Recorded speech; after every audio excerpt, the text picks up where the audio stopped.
Hello everyone, welcome back to my channel. मैं प्रीति शर्मा स्वागत करती हूँ आपके अपने चैनल हरे काना दीवानी में।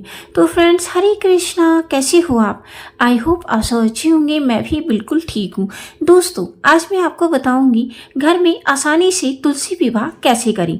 जरूर करें ये 5 कार्य, जिससे तुलसी माता और विष्णु भगवान की होगी आप पे अपार कृपा, और उनकी अपार कृपा से आपको मिलेगी शुद्ध भक्ति। दोस्तों, चलिए शुरू करते हैं आज का वीडियो। हर साल कार्तिक मास के शुक्ल पक्ष की एकादशी तिथि को तुलसी विवाह किया जाता है। कहीं कहीं पर द्वादशी तिथि को भी होता है, लेकिन आप नहीं कर पाते हैं तो आप वैकुंठ चतुर्दशी के दिन तक कर सकते हैं तुलसी विवाह। उठने एकादशी के दिन जो होते हैं, भगवान जी उठते हैं और उठने के बाद सबसे पहले उन्हें तुलसी के दर्शन कराए जाते हैं। शालिग्राम रूप में उनका तुलसी के साथ विवाह रचाया जाता है। खास अवसर पर भगवान विष्णु तुलसी माता की पूजा अर्चना करने का विशेष महत्व है। धार्मिक मान्यता है कि उपासना करने से जातक के जीवन में कभी धन की कमी नहीं होती है, साथ ही जीवन में खुशियों का आगमन होता है। अगर आप भी तुलसी विवाह कर रहे हैं तो आपको इस विधि से तुलसी माता का विवाह करना चाहिए। दोस्तों, वैसे तो तुलसी विवाह जो होता है बहुत ही बड़े अवसर पर किया जाता है। काफ़ी लोग इसे बहुत छोटे अवसर पर करते हैं, लेकिन वो एक फॉर्मेलिटी होती है। असल में जो तुलसी का विवाह होता है, इसमें सभी जितने भी घराती वराती होते हैं उन्हें आपस में सोना एक्सचेंज करना होता है, और जितने भी विवाह में लोग आए हैं तुलसी का विवाह करने में, उनको सभी को यथासंभव भोजन कराया जाता है अच्छे से अच्छा, और उन्हें सोना दान दिया जाता है, वस्त्र दान दिए जाते हैं, दक्षिणा दी जाती है, और साथ ही फिर तुलसी विवाह इस तरह से कराया जाता है। वैसे तो तुलसी जो विवाह होता है शालिग्राम जी का दिव्य होता है, और तुलसी माता जो होती है हमें भक्ति प्रदान करती है, लेकिन आप इतना नहीं कर सकते हैं तो आपको इस विधि से तुलसी विवाह करना होगा। है कि तुलसी जो विवाह होता है बहुत ही बड़ा और बड़े पैमाने पर किया जाता है। कहते हैं कि कन्यादान से बड़ा कोई भी दान नहीं होता है। ठीक है दोस्तों, लेकिन अगर आप ये सब नहीं कर सकते हैं तो आपके लिए एक आसान उपाय है, वो आप जरूर करिएगा। तो सबसे पहले ब्रह्म मुहूर्त में उठना है। ये विवाह जो होता है जितना सुबह हो उतना ही अच्छा है। और उसके बाद आपको तुलसी माता के आसपास साफ सफाई करनी है। पहले के ज़माने में गोबर से लीपा जाता था, गाय के शुद्ध गोबर से, लेकिन आप हल्दी से भी लीप सकते हैं दोस्तों। गंगा जल हल्दी में मिला के हल्का सा लेप कर दीजिएगा। उसके बाद वहाँ पे चौक पूजा जाता है, तुलसी माता को रखा जाता है, शालिग्राम जी का सुंदर सुंदर श्रृंगार किया जाता है। देवी देवताओं का आह्वान करिएगा और तुलसी जी को चुंदरी पहनाए। इसके बाद उनका 16 श्रृंगार करें, कमरबंद, गले का हार, पायल भी पहनाए। भगवान शालिग्राम जी को पीले रंग की वस्त्र पहनाएं, फूलों की माला अर्पित करें। इसके बाद दीपक जलाएं, आरती करें और तुलसी माता के सामने हरे कृष्णा महामंत्र का यथासंभव जाप करिएगा।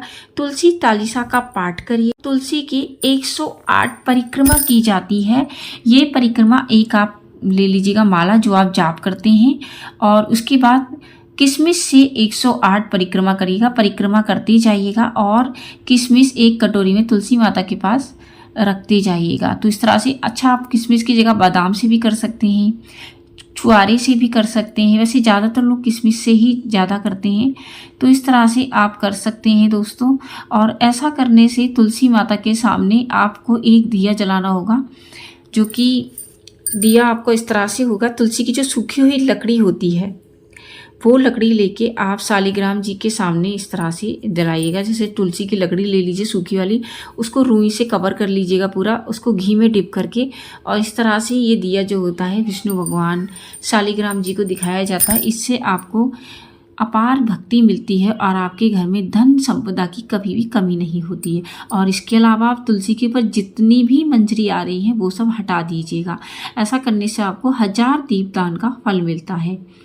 ठीक है, उसके बाद आपने परिक्रमा वगैरह करने के बाद भगवान विष्णु का यथासंभव जाप करते रहिएगा पूरा दिन। कहीं कहीं पे द्वादशी को भी किया जाता है ये, पर ज़्यादातर एकादशी तिथि को ही तुलसी विवाह किया जाता है। चीज़ और करनी है, तुलसी के पत्ते आप एक दिन पहले ही तोड़ लीजिएगा।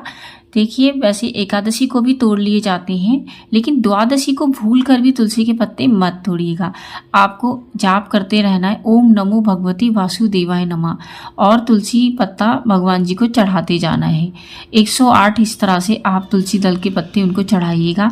ये भी एक अचूक उपाय होता है भगवान की कृपा प्राप्त करने का, तो इस तरह से कर सकते हैं। उसके बाद जो भी आपने किशमिश वगैरह आपने परिक्रमा की है वो सब प्रसाद रूप में सबको दे दीजिएगा। स्वयं नहीं खाना होता है, क्योंकि वो आपने परिक्रमा खुद की है तो आपको वो खुद नहीं खाना होता है। उसके अलावा तुलसी दल जितने भी हैं वो सब आप प्रसाद रूप में सबको बांट दीजिएगा, और आप स्वयं भी इसको ग्रहण कर सकते हैं। हमें इन चीज़ों को भी जरूर शामिल करिएगा, जैसे तुलसी माता को लाल रंग की चुनरी अवश्य पहनाइएगा।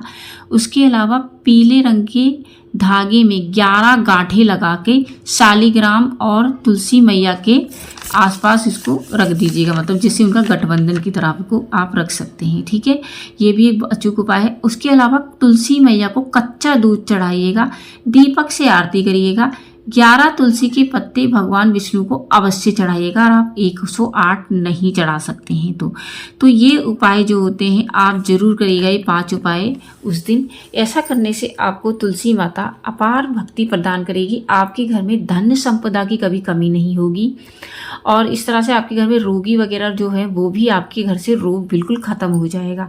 तो दोस्तों ये थी जानकारी, आसान तरीके से तुलसी विवाह कैसे करें। आपके पास शालिग्राम जी नहीं है तो आप अपने लड्डू गोपाल जी को भी बिठा सकते हैं, उनको पीले रंग के बस जो 11 गांठों वाला धागा है वो तुलसी के गठबंधन उसी से आप करिएगा, चुंदरी के बीच में और भगवान के पीले कपड़े में उस 11 गांठों वाले धागे को बांधिएगा।